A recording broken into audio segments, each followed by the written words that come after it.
Hi friends, ಎಲ್ಲರಿಗೂ ನಮಸ್ಕಾರ. ನಾಗೋಮಹಿ cooking ಚಾನಲ್ಗೆ ಸ್ವಾಗತ. ಬೆಳಗಿನ ಬ್ರೇಕ್ಫಾಸ್ಟ್ಗೆ ತುಂಬಾ ಆರೋಗ್ಯಕರವಾದ ಮತ್ತು ತುಂಬ ಕಡಿಮೆ ಸಮಯದ ಒಂದು ರಾಗಿ ದೋಸೆ ಯಾವ ರೀತಿ ಮಾಡೋದು ಅಂತ ತೋರಿಸ್ತಾ ಇದ್ದೀನಿ. ಇದು ತುಂಬಾ ಕ್ರಿಸ್ಪಿಯಾಗಿ ಇರುತ್ತೆ. ಇನ್ಸ್ಟೆಂಟಾಗಿ ಬೆಳಗಿನ ಬ್ರೇಕ್ಫಾಸ್ಟ್ಗೆ ಮಾಡ್ಕೋಬೋದು. ಹಾಗೆಯೇ ಇದರ ಕಾಂಬಿನೇಷನ್ ಆಗಿ ಸೂಪರ್ ಆಗಿರುವ ಒಂದು ತೆಂಗಿನಕಾಯಿ ಚಟ್ನಿನ ಮಾಡಿ ತೋರಿಸ್ತಾ ಇದ್ದೀನಿ. ಇವೆರಡು ಕಾಂಬಿನೇಷನ್ ತುಂಬಾ ರುಚಿಯಾಗಿ ಇರುತ್ತೆ. ಬನ್ನಿ ಈ ರಾಗಿ ದೋಸೆನ ಯಾವ ರೀತಿ ಮಾಡೋದು ಅಂತ ನೋಡೋಣ. ಇನ್ನೂ ನನ್ನ ಚಾನಲ್ನ ಸಬ್ಸ್ಕ್ರೈಬ್ ಮಾಡಿಲ್ಲ ಅಂದರೆ ಸಬ್ಸ್ಕ್ರೈಬ್ ಮಾಡ್ಕೊಳ್ಳಿ ಮತ್ತು ಹಾಗೆಯೇ ಪಕ್ಕದಲ್ಲಿರುವ ಬೆಲ್ ಐಕನ್ನ ಕ್ಲಿಕ್ ಮಾಡಿ. ಮೊದಲನೇದಾಗಿ ಈ ರಾಗಿ ದೋಸೆ ಮಾಡೋದಕ್ಕೆ ನಾನಿಲ್ಲಿ ಒಂದು ಬೌಲಿಗೆ 1 ಕಪ್ ಆಗುವಷ್ಟು ನಾನು ರಾಗಿ ಹಿಟ್ಟನ್ನು ಸೇರಿಸ್ಕೊಳ್ಳೋಣ. ಹಾಗೆಯೇ ಒಂದು ಅರ್ಧ ಕಪ್ ಆಗುವಷ್ಟು ರವೆನ ಸೇರಿಸ್ಕೊಳ್ಳೋಣ. ರವೆ ಹಾಕುವುದರಿಂದ ಕ್ರಿಸ್ಪಿಯಾಗಿ ಬರುತ್ತೆ ಅಂತ ಅಷ್ಟೇ. ರವೆ ಬದಲು ನೀವು ಬೇಕಾದ್ರೆ ಅರ್ಧ ಕಪ್ಪು ನೀವು ಗೋಧಿ ಹಿಟ್ಟನ್ನು ಬೇಕಾದ್ರೆ ನೀವು ಸೇರಿಸ್ಕೋಬೋದು. ಈಗ 1 ಕಪ್ ರಾಗಿ ಹಿಟ್ಟು ಮತ್ತು ಅರ್ಧ ಕಪ್ ರವೆನ ಸೇರಿಸ್ಕೊಂಡು ಆಯಿತು. ಇವಾಗ ಇದನ್ನು ಒಂದ್ಸಲಿ ಚೆನ್ನಾಗಿ ಮಿಕ್ಸ್ ಮಾಡ್ಕೊಬಿಡೋಣ. ಈ ಥರ ಚೆನ್ನಾಗಿ ಮಿಕ್ಸ್ ಮಾಡ್ಕೊಂಡು ಆದಮೇಲೆ ಸ್ವಲ್ಪ ನೀರು ಹಾಕ್ಕೊಂಡು ದೋಸೆ ಹಿಟ್ಟಿನ ರೀತಿ ನಾವು ಇದನ್ನು ಕಲಿಸ್ಕೋಬೇಕಾಗತ್ತೆ. ನೋಡಿ, ನೀಟಾಗಿ ಒಂದು ಸ್ವಲ್ಪನೂ ಗಂಟಿರಬಾರ್ದು. ಆ ರೀತಿ ಇದನ್ನು ಸ್ವಲ್ಪನೇ ನೀರು ಹಾಕ್ಕೊಂಡು ಈ ಥರ ಚೆನ್ನಾಗಿ ಮಿಕ್ಸ್ ಮಾಡ್ಕೋಬೇಕು. ಸ್ವಲ್ಪನೇ ನೀರು ಹಾಕ್ಕೊಂಡು ಈ ಹಿಟ್ಟನ್ನು ದೋಸೆ ಹಿಟ್ಟಿನ ರೀತಿ ಇದನ್ನು ಕಲಿಸ್ಕೊಳ್ಳೋಣ. ಈ ಹಿಟ್ಟು ತುಂಬಾ ತೆಳುವಾಗಿಯೂ ಕೂಡ ಇರಬಾರ್ದು, ಹಾಗೆ ಈ ಹಿಟ್ಟು ಗಟ್ಟಿಯಾಗಿಯೂ ಇರಬಾರ್ದು. ಇವಾಗ ಇದಕ್ಕೆ ಉಪ್ಪೇನು ಹಾಕಿ ಕಲಿಸ್ತಾ ಇಲ್ಲ, ಕೊನೆಯಲ್ಲಿ ಸೇರಿಸ್ಕೊಳ್ಳೋಣ. ಇವಾಗ ಇದು ಪರ್ಫೆಕ್ಟಾಗಿ ದೋಸೆ ಹಿಟ್ಟಿನ ಹದಕ್ಕೆ ರೆಡಿಯಾಗಿದೆ. ಇದನ್ನು ನಾವು ಒಂದು 15ರಿಂದ 20 ನಿಮಿಷ ನೆನೆಯೋದಕ್ಕೆ ಬಿಡೋಣ. ಏಕೆಂದರೆ ರವೆಕ್ಕೆ ಇರೋದ್ರಿಂದ ಒಂದು 15 ನಿಮಿಷ ಆದರೂ ಇದು ನೆನೆಯಬೇಕು. ಇದನ್ನು ಮುಚ್ಚಿ ಒಂದು 20 ನಿಮಿಷ ನೆನೆಯೋಕ್ಕೆ ಬಿಟ್ಬಿಡೋಣ. ಅಷ್ಟರಲ್ಲಿ ಇದಕ್ಕೆ ಕಾಂಬಿನೇಷನ್ ಆಗಿರುವ ಒಂದು ಕಾಯಿ ಚಟ್ನಿನ ಯಾವ ರೀತಿ ಮಾಡೋದು ಅಂತ ನೋಡೋಣ. ಚಟ್ನಿ ಮಾಡ್ಕೊಳ್ಳೋದಕ್ಕೆ ಒಂದು ಮಿಕ್ಸಿ ಜಾರಿಗೆ ನಾನು ಇವಾಗ ಒಂದು ಅರ್ಧ ಕಪ್ ಆಗೋಷ್ಟು ತೆಂಗಿನಕಾಯಿನ ಹಾಕ್ಕೊಳ್ತಾ ಇದ್ದೀನಿ. ಖಾರಕ್ಕೆ ನಿಮಗೆ ಅನುಗುಣವಾಗಿ ನೋಡ್ಕೊಂಡು ಹಾಕ್ಕೊಳ್ಳಿ. ನಾನು ಇಲ್ಲಿ 3ರಿಂದ 4 ಹಸಿಮೆಣಸಿನಕಾಯಿನ ಸೇರಿಸ್ಕೊಳ್ತಾ ಇದ್ದೀನಿ. ಒಂದು ಅರ್ಧ ಕಪ್ ಆಗೋಷ್ಟು ಕೊತ್ತಂಬರಿ ಸೊಪ್ಪನ್ನು ತೊಳೆದು ಇದನ್ನು ಕೂಡ ಸೇರಿಸ್ಕೊಳ್ತಾ ಇದ್ದೀನಿ. ಸ್ವಲ್ಪ ಹುಣಸೆಹಣ್ಣು ಹಾಕ್ಕೊಳ್ತಾ ಇದ್ದೀನಿ. ರುಚಿಗೆ ನೋಡಿಕೊಂಡು ಹಾಕ್ಕೊಳ್ಳಿ. ನಿಮಗೆ ಬೇಡ ಅಂತ ಹೇಳಿದ್ರೆ ಈ ಹುಣಸೆಹಣ್ಣು ಸ್ಕಿಪ್ ಮಾಡ್ಕೋಬೋದು. ಹಾಕ್ಕೊಂಡ್ರೆ ತುಂಬಾ ಟೇಸ್ಟು ಚೆನ್ನಾಗಿರುತ್ತೆ. 1 ಕಡ್ಡಿ ಆಗೋಷ್ಟು ಹಸಿ ಕರಿಬೇವಿನ ಸೊಪ್ಪನ್ನು ಹಾಕ್ಕೊಳ್ತಾ ಇದ್ದೀನಿ. 1 ಗೆಡ್ಡೆ ಬೆಳ್ಳುಳ್ಳಿನ ಸೇರಿಸ್ಕೊಳ್ತಾ ಇದ್ದೀನಿ. ಹಾಗೆ ಇಲ್ಲಿ ಒಂದು 3ರಿಂದ 4 ಟೇಬಲ್ ಸ್ಪೂನ್ ಆಗೋಷ್ಟು ಹುರ್ಗಡ್ಲೆನ ಹಾಕ್ಕೊಳ್ತಾ ಇದ್ದೀನಿ.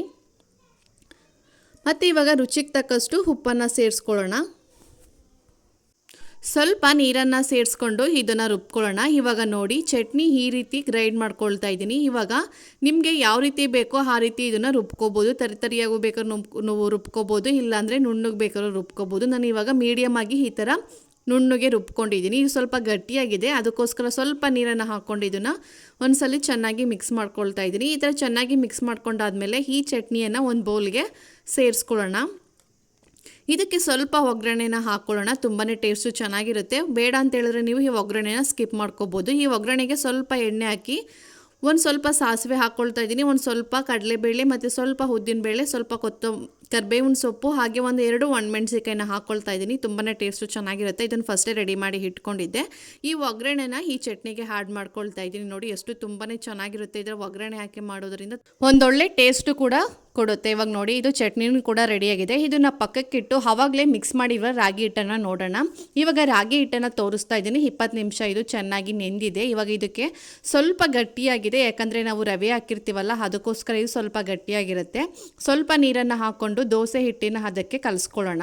ನೋಡಿ, ಈ ಥರ ಕಲಿಸ್ಕೊಂಡು ಆದಮೇಲೆ ನಾನು ಇವಾಗ ಒಂದು ಮೀಡಿಯಮ್ ಸೈಜ್ ಈರುಳ್ಳಿನ ಆದಷ್ಟು ಎಷ್ಟು ಚಿಕ್ಕದಾಗುತ್ತೋ ಅಷ್ಟು ಚಿಕ್ಕದಾಗಿ ಕಟ್ ಮಾಡಿ ಹಾಕ್ಕೊಳ್ತಾ ಇದ್ದೀನಿ.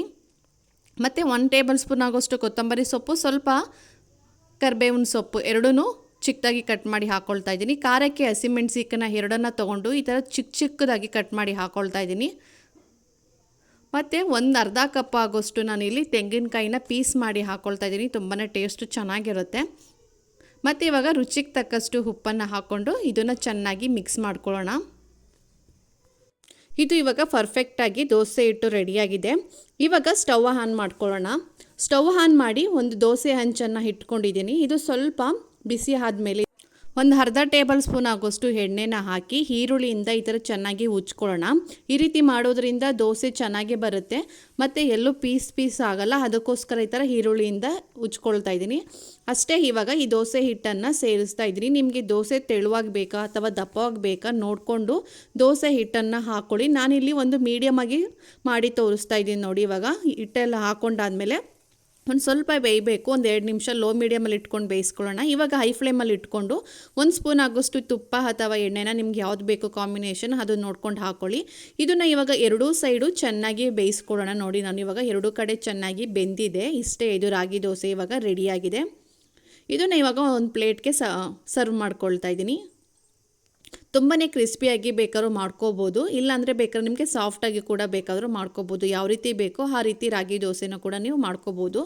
ಇನ್ನೊಂದು ದೋಸೆನ ಅದೇ ರೀತಿ ಮಾಡಿ ತೋರಿಸ್ತಾ ಇದ್ದೀನಿ. ತುಂಬಾ ತೆಳುವಾಗಿ ಮಸಾಲೆ ದೋಸೆ ರೀತಿ ಮಾಡಿ ತೋರಿಸ್ತಾ ಇದ್ದೀನಿ. ತುಂಬಾ ಟೇಸ್ಟು ಚೆನ್ನಾಗಿರುತ್ತೆ, ಕ್ರಿಸ್ಪಿಯಾಗಿ ಕ್ರಂಚಿಯಾಗಿ ಕೂಡ ಇರುತ್ತೆ. ಇದನ್ನು ಬಿಸಿ ಬಿಸಿಯಲ್ಲಿ ತಿಂತಾ ಇದ್ರೆ ತುಂಬಾ ರುಚಿಯಾಗಿ ಕೂಡ ಇರುತ್ತೆ. ಈ ಹಿಟ್ಟನ್ನು ಹಾಕ್ಕೊಂಡು 1 ಟೇಬಲ್ ಸ್ಪೂನ್ ಆಗೋಷ್ಟು ನಾನು ಎಣ್ಣೆನ ಹಾಕ್ಕೊಳ್ತಾ ಇದ್ದೀನಿ. ಎಣ್ಣೆ ಹಾಕ್ಕೊಂಡಾದ್ಮೇಲೆ ಎರಡೂ ಸೈಡು ಇದನ್ನು ಚೆನ್ನಾಗಿ ಬೇಯಿಸ್ಕೋಬೇಕಾಗುತ್ತೆ. ನೋಡಿ ಇವಾಗ ಎಷ್ಟು ಪರ್ಫೆಕ್ಟಾಗಿ ಈ ದೋಸೆ ಹಿಟ್ಟು ಕ್ಲೀನಾಗಿ ಬರ್ತಾ ಇದೆ. ಎಲ್ಲೂ ಕೂಡ ಪೀಸ್ ಆಗ್ತಾ ಇಲ್ಲ, ಎಲ್ಲೂ ಕೂಡ ಇದು ಬಿಟ್ಕೊಳ್ತಾನೂ ಇಲ್ಲ. ನೋಡಿ ಇವಾಗ ಇದನ್ನು ಎರಡೂ ಸೈಡು ಚೆನ್ನಾಗಿ ಬೇಯಿಸ್ಕೊಂಡಿದ್ದೀನಿ. ಇವಾಗ ಇದು ಪರ್ಫೆಕ್ಟಾಗಿ ದೋಸೆ ರೆಡಿಯಾಗಿದೆ. ಇದನ್ನು ಇವಾಗ ಒಂದು ಪ್ಲೇಟ್ಗೆ ಸರ್ವ್ ಮಾಡ್ಕೊಳ್ತಾ ಇದ್ದೀನಿ.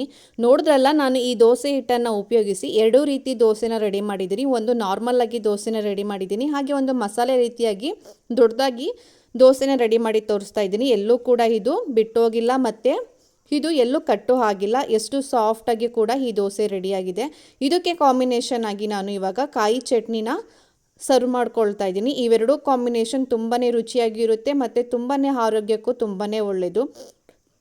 ನೋಡಿದ್ರಲ್ಲ ಫ್ರೆಂಡ್ಸ್, ಎಷ್ಟು ಈಸಿಯಾಗಿ ಕ್ವಿಕ್ಕಾಗಿ ಆರೋಗ್ಯಕರವಾದ ಈ ರಾಗಿ ದೋಸೆನ ಯಾವ ರೀತಿ ಮಾಡೋದು ಅಂತ. ಈ ವಿಡಿಯೋ ಇಷ್ಟ ಆದರೆ ಒಂದು ಲೈಕ್ ಮಾಡಿ, ಶೇರ್ ಮಾಡಿ, ಕಮೆಂಟ್ ಮಾಡಿ. Thank you.